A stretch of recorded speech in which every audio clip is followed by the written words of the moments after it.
Hi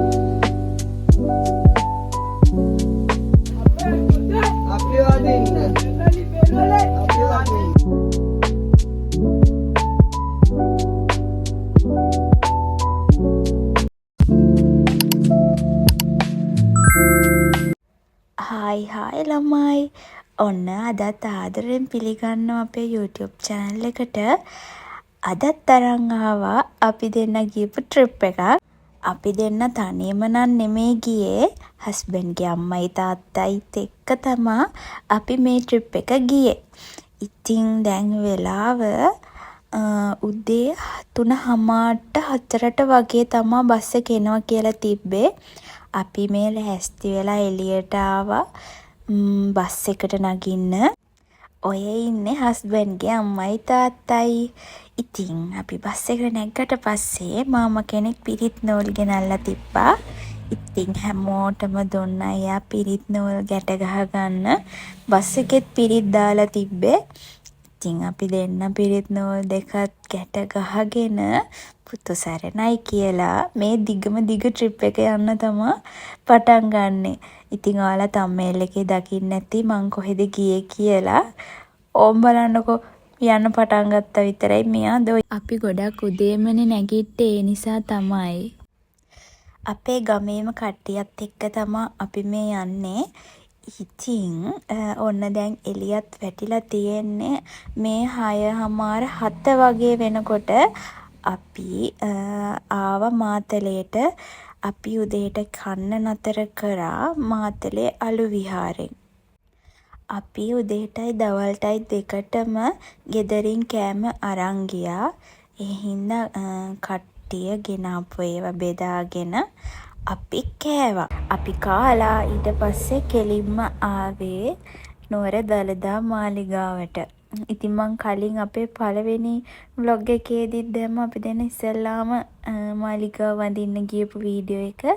මේ අපි දෙන්න යන දෙවෙනි පාර. ඉතින් අපි ආසම තැනක් තමයි යන්න දළදා මාලිගාව. අපි කට්ටියමත් එක්කනේ මේ පාර ගියේ. ඉතින් අපි ඇතුළට ගියාට පස්සේ සෙනග නම් ගොඩක් හිටියා. නිවාඩු දවසක තමා අපි ගියේ. ඒ නිසා වෙන්න ඇති සෙනග ගොඩක් හිටියේ. අපිට දළදා කරඬුන් වහන්සේ ළඟටම ගිහිල්ලා වන්දනා කරගන්න අවස්ථාවකුත් හම්බුණා. අපි වැඳලා දැන් මේ එළියට එනවා. ඇතුළේදී අපිට අම්මලාව මග ඇරුණා.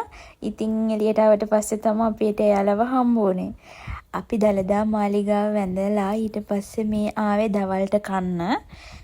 මට තැන නම් හරියටම මතක නැහැ. නුවර පහු කරලා ටිකක් දුර ඇවිල්ලා තමා කන්න නතර කරේ. කන්න නම් කෑම ಜಾති ගොඩාක් තිබ්බා. එක එක්කෙනා ගෙනාවුවනේ අපි බෙදාගෙන කෑවේ. කාලා ඊට පස්සේ නතර කරේ නෑ කොහෙවත්. අපි කෙලින්ම ශ්‍රී බාදස්ථානයේ තියෙන තැනට තමා ආවේ. ඊට පස්සේ මගදී ඔන්න දන්සලකුත් අපිට හම්බුණා. ඒකෙනුත් කාලා නාන්න නතර කරා. නාලා එතනම උයන්න තැනකුත් තියෙනවා. එතනිනුත් උයලා කාලා තමා අපි ආවේ සිරිපාදස්ථානයේ තියෙන තැනට. මේ ඒ පල්ලෙහා ඔය ඈතින් චූටි ලයිට් පේන්නේ උඩට යන්න තියෙන පාර. අපි ජර්සි එහෙම දාගෙන ඉතින් ඔන්න යන්න ලෑස්ති වෙලා ඉන්නේ. කට්ටිය හැරමිටි එහෙවත් අරගෙන යන්න ලෑස්ති වුණා. ඕම් බලන්නකො අපි යන්න පටන් ගත්තා විතරයි. තාම පටන් ගත්තෙත් නෑ ළමයි. මේ චුට්ටක් පොද ගහන්න ගත්තා. මොකද කරන්නේ ඉතින්. ඊට පස්සේ අපි රේන් කෝට් ගත්තා. ඒ දවස්වල චුට්ටක් වහිනවා හෙට සැරින් සැරේට. අපි රේන් කෝට් දාගෙන තමා නගින්න පටන් ගත්තේ. ඔහොම චුට්ට වැස්සට ගොඩක් හයියෙන් වැස්සේ නෑ කොතනකදීවත්. මෙතනින් දාගෙන ගියාට අපි මගක් ගිහිල්ලා ගලව ගත්තා. මොකද ඔක දාගෙන යද්දි හරිම රස්නෙයි. අපි දෙන්න මැරි කරන්න කලින් ඉඳන්ම කිය හිටියේ සිරිපාදේ අනිවාර්යෙන් යන්න ඕනේ කියලා. ඉතින් මේ අවුරුද්දේ තමා අපිට ඒකට අවස්ථාව හම්බ වුණේ. බෞද්ධයෙක් වුණාම අනිවාර්යෙන්ම ජීවිතේ එකපාරක් හරි ගිහින් තියෙන්න ඕන තැනක් තමා මේ සිරිපාදස්ථානය කියන්නේ. මගේ නම් මේ දෙවෙනි පාර, හස්බන්ඩ්ගේ අම්මගේ පළවෙනි පාර. අපි මේ නගින්න පටන් ගන්නකොට වෙලාව හරියටම 7:00යි. අපි ඉස්සෙල්ලාම පටන් ගන්න තැනම තියෙන සමන් දෙවියන්ගේ පිළිමෙටයි අපේ බුදුහාමුදුරුවන්ගේ පිළිමෙටයි වැඳලා තමා අපි ගමන යන්න පටන් ගත්තේ. ඒක අනිවාර්යෙන් කරන්න. මොකද ඒ ආරක්ෂාව අනිවාර්යෙන් ලැබෙන්න ඕනේ හැමෝටම. ඔන්න දැන් තමා අපි සිරිපාදේ නගින්න පටන් ගන්නේ. යන අතරමඟ එක එක කම්පැනි වලින් කරන දන්සල් එහෙමත් තියෙනවා. මේ සිද්ධාලේප කම්පැනි එකෙන් තිබ්බ දන්සලක්. ඉතින් අපි ඒ වගේනොත් තියෙන ඒවා බීලා එහෙම තමා ගියේ. සීතල වෙලාවට ඇත්තටම ඇඟට සනීපයි මෙහෙම රස්නෙට දෙයක් බොනකොට. දැන් ඉතින් දිගටම නගින්නයි තියෙන්නේ. මම කලින් පාර එනකොට මෙච්චර ගොඩාක් දේවල් හදලා තිබ්බේ නැහැ. අවුරුදු ගානකට කලින් මාත් ආවේ. ඉතින් හරිම ලස්සනයි දැන්. ගොඩාක් දේවල් වෙනස් කරලා හරිම ලස්සනට හදලා තියෙනවා.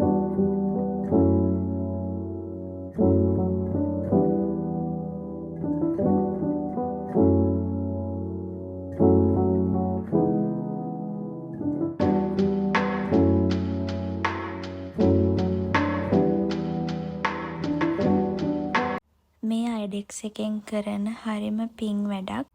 මෙයාලා කකුල් වල ඔළුවේ එහෙම බාම් ගාලා මසාජ් කරනවා. හරිම සනීපයි එතකොට. ඒ වගේ දේවල් වලට නම් ඇත්තටම ගොඩාක් පිං සිද්ධ වෙනවා. මොකද හරිම මහන්සි වෙලා කට්ටිය නගින්නේ බහින අය ගොඩක් අමාරුවෙන් එන්නේ. එතකොට ඉතින් මාරම පිනක් ඒක. අපි ඉතින් මගදී කන්න මේ බයිට් හරියෙම අරන් ආවා. ගොඩාක් බඩු නම් දාගෙන යන්න එපා. මේ තියෙන්නේ සීත ගඟුල. ඉතින් අපි ඒකෙන් මූණ අතපය සෝදගෙන ගියා. නාන්න කරන්න බෑ එතන. හරිම සීතලයි ඒකේ වතුර. අපි මග නතර වෙවි හිමීට තමා ගියේ. මොකද එක දිගට නගින්න අමාරුයි ටිකක්. මග මේ වගේ නතර වෙලා කන්න තැන් එහෙම තියෙනවා. කඩවලුත් තියෙනවා ගොඩක් කෑම කඩ. ඔය ඈත ලයිට් එලි පේන්නේ උඩට. ඒ උඩට කන්ද නගින පාර තමා ඒ තියෙන්නේ. අපි වදින්න. අපි වදින්න. කඩ ගාගෙන. අපි වදින්න. කන ගාගෙන. අපි වදින්න. වදින්න යන්නේ මේ නගේට. සම්මා සම්බුදු සරණයි. හොරෙන් බලපු ඒ අක්කට මන සම්බන්ධෙ පිහිටයි. ඒ වගේ නඩයක් හම්බුනොත් නම් ඉතින් මහන්සියක් දැනෙන්නේ නෑ. මේ මග යද්දී අය චුට්ටක් වහින්න ගත්තා. ඒ හින්දා ආපහු අපි රේන්කෝට් දාගත්තා. අර උඩ පේනවද ඔයාලට? ලාවට ඉරෙලිය වගේ වැටිලා තියෙනවා. එතනට තමයි අපි යන්න ඕනේ. මේ තියෙන්නේ අපේ කෝඩුකාරයාට ගත්ත කෝඩු පැකට් එක. එයා පළවෙනි පාරනේ යන්නේ. ඒ හින්දා අර කරන්න ඕන දේවල් ටිකක් තියෙනවා. ඒ ටිකත් කරලා තමයි අපි මේ ඉදිකටු පාන ළඟින් ඒ නූලක් තියෙනවා. ඒකත් ඇදගෙන අපි ගියා. මේ වෙලාව උදේ 4:00 හරියටම. අපි ඉදිකටු පහන පහු කරලා ටිකක් දුර එනකොට ගොඩක් තදබදේ තිබ්බා. එක පඩියක් නගින්න අපි පැය භාගයක් විතර එක තැන ඉඳගෙන හිටියා. දැන් එළි වෙන්නත් ළඟයි. දැන් නම් චුට්ටක් අමාරුවෙන් තමයි අපි මේ පඩි ටික නැග්ගේ. ගොඩක් වෙලා මෙහෙම පඩි උඩ ඉඳලා යන්න ගියපුවාමත් චුට්ටක් අමාරුයි. මහන්සි ගතිය ගොඩක් දැනෙනවා. පඩි පෙල් වල ඉඳගෙනම අපි ඉරසේවෙත් බැලුවා. අපි කොච්චර අමාරුවෙන් හිටියත් ඒක දකිනකොට නම් ඇත්තමයි මහන්සිය නැති වෙනවා. වීඩියෝ වලින් මම ඕන තරම් දැකලා තියෙනවා ඉරසේවේ. ඒ වුණාට ඇත්තටම ඇස් දෙකෙන් දකිනකොට ඒකේ තියෙන ලස්සන ඒක දකපු අය දන්නවා. අපිට එක තැන ගොඩාක් වෙලා ඉන්න උන නිසා දැන් නම් චුට්ටක් අමාරුවෙන් තමයි අපි ඉන්නේ. ඒ වුණාට හිත ශක්තිමත් කරගෙන අපි නැග්ගා. මොකද අපිට සිරිපාදේ ඉන්න ලොකු ආසාවක් තිබ්බනේ. ඉතින් ඒ ආසාව හිතේ තියාගෙන මොන අමාරුකම් තිබ්බත් අපි ආසාවෙන් නැග්ගා. බලන්නකෝ ඉරසේවේ තමයි ගොඩාක් වෙලා කට්ටිය බලාගෙන හිටියේ. මාරම ලස්සනයි ඒක කියන්න වචන නැහැ.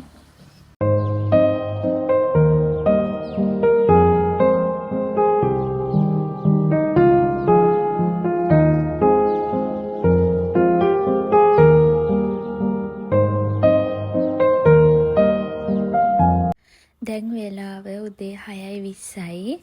දැන් අපි ඉන්නේ මහගිරි දඹේ හරියේ. උදේ බුද්ධ පූජාව වෙලාවටත් ශ්‍රී පාදස්ථානය වහනවා. ඒ නිසා ඒ වෙලාවටත් ගොඩාක් ලොකු තදබදයක් තිබ්බා. පඩිපෙල් වල කට්ටිය ගොඩ පිරිලා එක තැන. බහින කට්ටියට බහින්න පුළුවන්. නගිනකොට තමා අමාරු. ගොඩාක් වෙලා එකම තැන පඩියේ ඉන්න වුණා අපිට. ඒ නිසා ඔයාලත් එනව නම් ඒ වෙලාවල් ටිකක් මග අරගෙන එන්න. නැත්තම් ගොඩක් වෙලාවල් පඩිපෙල් වලම තමා අපිට ඉන්න වෙන්නේ. අපි පඩිපෙල් නගිනකොට මගින් මගට මේ වගේ අපි නගින පඩිපෙල් වල ගාන ගහලා තියෙනවා. මේ 4109 වෙනි පඩිය. මම දැන් ඔයාලට සිරිපාදස්ථානය ගැන චූටි විස්තර ටිකක් කියන්නම්. දන්නේ නැති අයට දැනගන්න. අපේ බුදුහාමුදුරුවෝ ලංකාවට 3 වෙනි පාරට වැඩම කරේ සුමන සමන් දෙවියන්ගේ ආරාධනාවෙන් කියලා කියනවනේ. ඉතින් බුදුහාමුදුරුවෝ මේ සිරිපාදස්ථානයට වඩිනකොට සමන් දෙවියන්ට කියලා තියෙනවා ශ්‍රීපාදස්ථානයේ වන්දනා කරන්න එන බැතිමතුන්ට අපහසුතාවයක් දැනේ කියලා බුදුහාමුදුරුවෝ කියලා තියෙන සුමන සමන් දෙවියන්ට.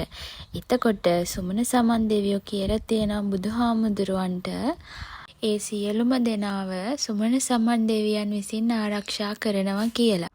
ඒ නිසා තමා කියන්නේ යනකොට කට වරද්ද ගන්න හිම එපා කියලා. සුමන සමන් දෙවියන්ගේ ආශිර්වාද අනිවාර්යෙන් තියෙනවා.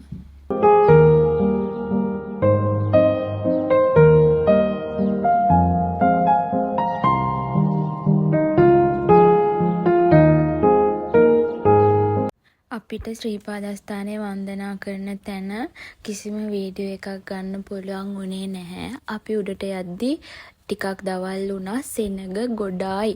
ඔයාලා දන්නවනේ ශ්‍රීපාදස්ථානයට එන්න පාරවල් දෙකක් තියෙනවා කියලා. හැටන් පාරයි රත්නපුර පාරයි. මේ පාරවල් දෙකේම සෙනඟ ගොඩාක් පිරලා හිටියා. නිවාඩු දවසක් කියලා මං කිව්වේ ඒ හින්දාත් වෙන්න ඇති. දැන් අපි මේ බහින ගමන් තමා ඉන්නේ. දැන් මේ ගොඩාක් පල්ලෙහාට බැහැලා ඉන්නේ. ඔය පේනව නේද පාර? අපි ඔය කන්ද මුදුනටම ගියා ළමයි ඔය වලාකුළු වලින් වැහිලා තියෙන තැනට. බහින ගමන් ඉතින් අපි අයිස්ක්‍රීම් එකකොත් කෑවා. කෑම જાති නම් ගොඩක් කෑවා. ඉතින් හැම එකම වීඩියෝ කරන්න බෑනේ. දැන් නම් හොඳට මහන්සියෙන් ඉන්නේ. බහිනකොට ලොකු අවුලක් නැහැ. නගිනකොට තමා ටිකක් අමාරු. සුමන සමන් දෙවියන්ගේ පිහිටෙන් අපි සේරම ආපහු ආවා. මේ තමයි අපේ නඩේ කට්ටිය. ඉතින් අද vlog එකත් මෙතනින් ඉවර කරන්නම්. හැමදාම වගේ පරිස්සමින් සතුටින් ඉන්න. ආදරෙයි.